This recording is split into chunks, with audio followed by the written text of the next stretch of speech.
Good evening. Mortgage loan processor Ronald Santiago is on trial for allegedly killing Bernadette and Greg Olemacher in their Albuquerque home in 2005.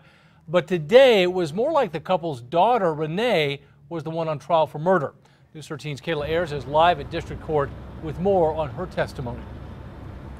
Dean, Ronald Santiago's name was only brought up a handful of times today. In the courtroom, the focus was solely on Renee Olemacher. Now, the defense argued in opening statements that Ronald Santiago did not kill Greg and Bernadette Olemacher, instead saying their daughter Renee had the opportunity and the motive to do it.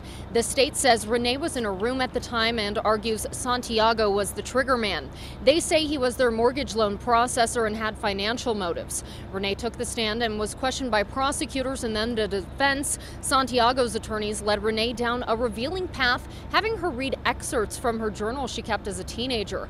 In an interview Renee gave after her parents' deaths, she said Greg and Bernadette were the best parents ever, but in her journal, Renee talks about their strained relationship.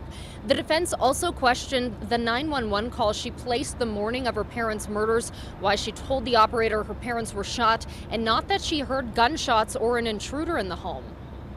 I didn't know that was the first thing I was supposed to think of. I don't know. I didn't know there was a textbook on 911 calls. Now, the defense also questioned Renee on the medication she had for depression and anxiety when she initially told police she didn't have any. Court has adjourned for the day, but the cross-examination isn't over. Renee is expected back on the stand on Monday morning. Back to you. All right, Kayla, thank you. The prosecution was dealt a bit of a blow this morning by the judge. They plan to discuss a call the Olemachers threatened to make to police when they did not get their money from Santiago after refinancing. They say it speaks to motive, but the defense asked to have it tossed out as hearsay, and the judge agreed it will not be heard.